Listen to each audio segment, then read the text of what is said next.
I would have to say it's the variety of people that either come here for service or are volunteering here.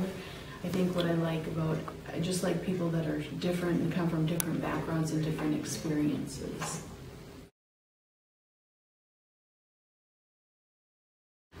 In 2010, individuals made up the largest group that help. They may come through churches or businesses and stuff, but individual people in the communities help support VEAP by almost 55%.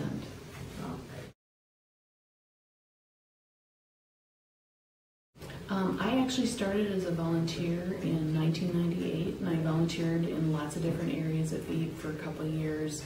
And then I became staff member in 2000 and managed transportation for about 7 years. And then I've been in volunteer department for about 3.5. So.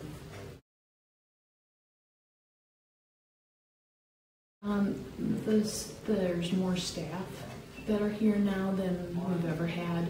Our board structure's changed. We moved upstairs. And then the demand for services has also increased dramatically from when I started. So it's really expanded. Huge, huge.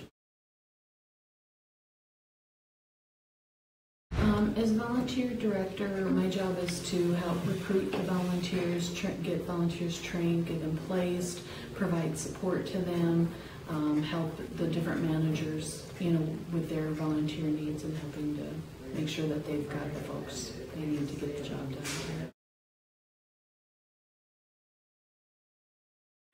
Oh boy, I would have to say that is kind of one of those 6 of one, half a dozen of another, in terms of, like, say, volunteer time or money, or even donations.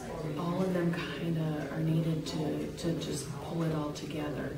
I can't say, I suppose if I were looking at it from just the volunteer director position, I'd say volunteer time hands down. But if you look at the whole agency, it really does take a balance of the donations of time and money and goods to make it happen.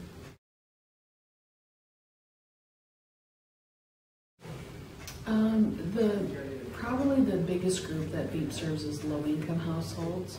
So this means that they're households that aren't quite in the poverty, but they're close. I can't say that there's really a typical household type because we have many different ethnic groups that are coming here. We have lots of different household compositions. For example, like there's about 24% of the households that are coming are single parent households as an example. But it's pretty diverse, so there really isn't a typical. Anywhere between 90 to 120 households through the food pantry. Probably a good, trying to think of what that percentage is. Probably pretty high, without being really specific because I don't have that in front of me. But that's typically who low-income households are. They're working, maybe they're not making enough with their hourly jobs, maybe working multiple jobs. So a good percentage of them do. The last couple of years we've seen a lot of folks that have come here that are unemployed, which is not usually who we see, but the economy is kind of driving it. Last year in 2010, we used 1,082 volunteers to get all of the services provided. And I would say right now, what VEAP could use is just more awareness. As people, move on and generations come up, there's always that re-education, to make people aware. Like say at our churches, for example, we may have been talking about and they've known about VEAP forever, but then you get newer members that come in and they might not necessarily know who VEAP is. They've heard of VEAP, but they might not know who it is. And I think that's kind of the same within businesses and schools as well.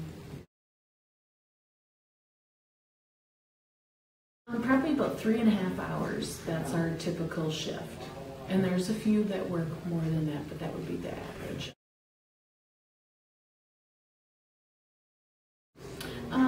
Just that VEAP can continues to, need people to be in the community that takes an action and gets involved in it, and to help, spread the word about who VEAP is and what we can offer folks, and from a volunteering and a service standpoint.